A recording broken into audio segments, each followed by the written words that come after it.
In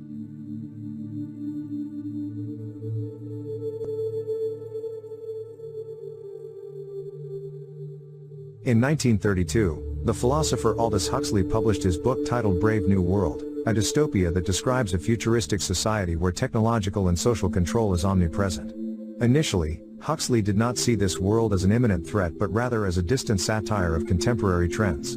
However, the following 3 decades were marked by important upheavals that changed his perception. The era of the Second World War was characterized by the rise of totalitarian regimes. In various parts of the world, the rise of totalitarianism illustrated the dangers of state control and manipulation of the masses, central themes found in Brave New World.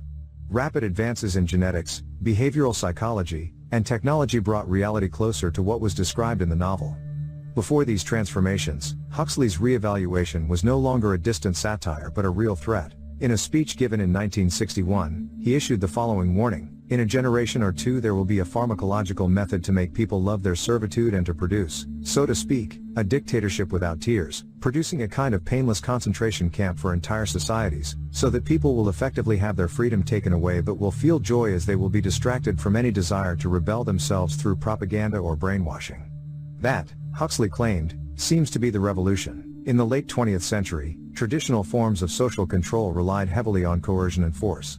However, in Brave New World, Huxley imagines a future in which the ruling classes use more subtle methods to maintain social order.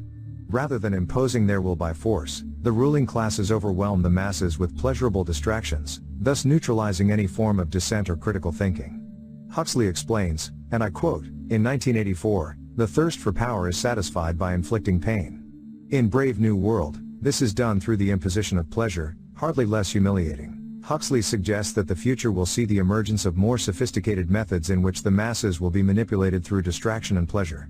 Given the above, the question is, how can pleasure be used to deprive people of their freedom? In the first place, immediate satisfaction and distractions offer instant gratification, reducing the propensity of individuals to search for meaning in their lives or to question the established order. Distractions also act as rewards, conditioning individuals to search for pleasure instead of reflection. A constant flow of stimuli reduces the ability of individuals to process information deeply. In this way, the ruling classes can condition people to adopt certain behaviors, even to enjoy their servitude, privileging positive reinforcement rather than coercion. Operant conditioning is a method of behavior modification based on the association of an action with a positive or negative consequence. American psychologist B.F. Skinner developed the concept of operant conditioning primarily between the 1930s and 1940s. To study this phenomenon, he carried out experiments using rats in controlled environments. He observed that positive reinforcement could be used to encourage a new behavior in the rat. Skinner offered a food reward to the rat every time it performed the desired behavior, such as pressing a lever. This reward reinforced the behavior by prompting the rat to repeat it to obtain more food. Skinner observed that positively reinforced behaviors were longer lasting and caused long-term changes in the animal's behavioral patterns. When a rat performed a behavior that Skinner wanted to eliminate, he applied a punishment, such as a mild electric shock. However, Skinner noted that a punished behavior was prone to reappear once the punitive consequences were removed, since the punishment did not eliminate the animal's underlying motivation to adopt the unwanted behavior. From Skinner's experiments, it can be extracted that positive reinforcement is more effective in causing lasting behavioral changes. Punishment has a temporary effect and does not modify deep motivations. Behaviors encouraged through rewards are more likely to become habits. In Brave New World and his later works, Huxley foresees the emergence of a ruling elite, a ruling oligarchy that would exploit knowledge in psychology and biology to shape society according to its own interests. He also predicts that this oligarchy would carry out experiments in conditioning human beings from birth, instilling specific behaviors and attitudes. The main objective would be to condition the docility of individuals by making them obedient to the norms established by the elite. This was achieved through the promotion of immediate satisfaction and superficial pleasure. Skinner, in contrast, saw operant conditioning as a positive tool that could be used to improve collective well-being. He imagined a community where unpleasant behaviors would be minimized thanks to positive reinforcement. Skinner presented his utopian vision in Walden 2, a novel that describes an ideal community where the behavior of individuals is completely shaped by operant conditioning. In the novel, society is organized in a way that promotes the common good, thus eliminating the need for laws or sanctions. However, an excerpt from the book suggests that this conditioning could allow the emergence of an insidious form of tyranny, where the masses would be subjugated while they have the illusion of being free. Skinner writes, Now that we know how positive reinforcement works and why negative reinforcement does not work, we can be more deliberate and therefore more successful in our cultural design. We can achieve a kind of control in which those who are controlled nevertheless feel free. They do what they want to do, not what they are forced to do. This is the source of the great power of positive reinforcement. In Brave New World, the ruling classes use three main methods to control the population. First, they encourage the consumption of synthetic drugs. Second, they promote sexual promiscuity. Third, they foster incessant entertainment. In the novel, soma is a synthetic drug used as the main tool of social control. It serves as a reward to conditioned citizens. Huxley describes soma as a means to offer a true escape from reality, allowing individuals to escape the inconveniences of everyday life and eliminating any dissatisfaction that could lead to contestation or rebellion. The consumption of soma also increases the suggestibility of consumers by altering their state of consciousness, making them more receptive to propaganda and conditioning imposed by the state. Huxley explains that in Brave New World, the soma habit was not a private vice but rather a political institution. The daily ration of soma was insurance against personal unrest, social unrest, and the spread of subversive ideas. Religion, declared Karl Marx, is the opium of the people. In Brave New World, this situation was reversed. Opium, or rather soma, became the religion of the people. Sexual promiscuity is also promoted by the state as an essential tactic to ensure that individuals accept and love their servitude. The mantra "everyone belongs to everyone" is instilled in citizens from an early age through conditioning and hypnopedia, a sleep learning technique. Children are also raised without parents in incubation centers where they receive repeated messages about society's values. Traditional institutions such as monogamy and the family are abolished. Any form of deep attachment is seen as deviant. Citizens are encouraged to satisfy their sexual impulses without restrictions or shame. By promoting constant access to sexual gratification, individuals are continually occupied with pleasure, which prevents them from reflecting on their conditions or questioning authority. By regulating a fundamental aspect of human nature, the state achieves more complete control over individuals. The third methodology is state-sanctioned entertainment, which plays an essential role in creating what Huxley calls a painless concentration camp. The state provides a constant stream of entertainment that captures the attention of citizens. These distractions include shows, games, advanced technologies, and other forms of leisure that occupy the mind. In Brave New World Revisited, a collection of essays published by Huxley in 1958, he returns to the themes addressed in his initial novel and analyzes how the reality of his time approached the society he had imagined.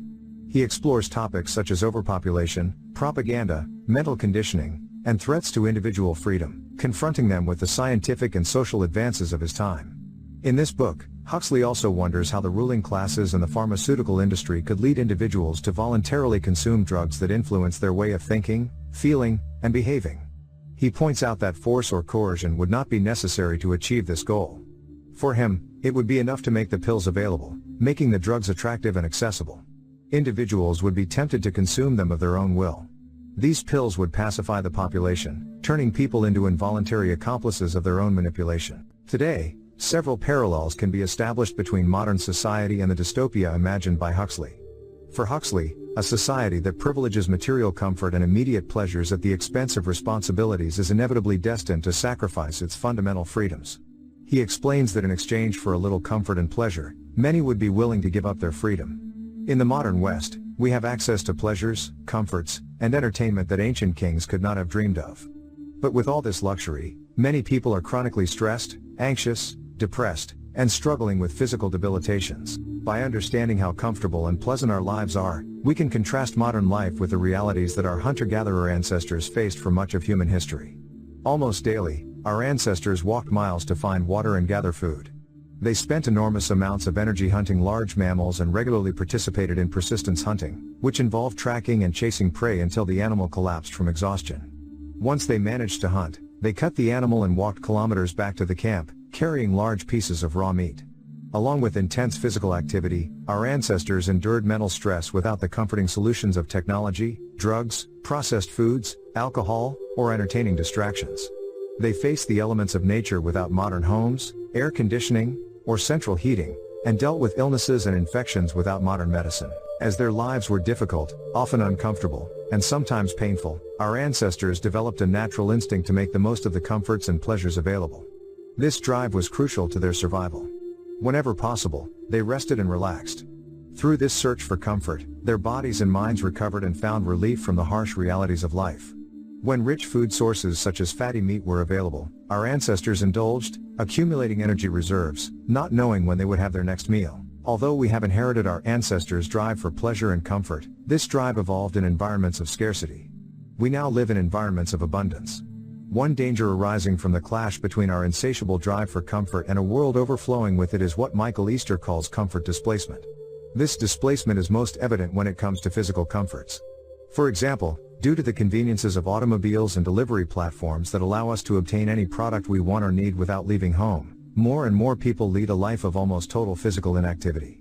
This displacement of physical comfort is a major cause of the growing epidemic of obesity and the chronic physical ailments arising from living inactive lives in bodies evolved to require high levels of activity to be healthy. Along with the problem of comfort displacement, modern pleasures wreak havoc on our minds and bodies.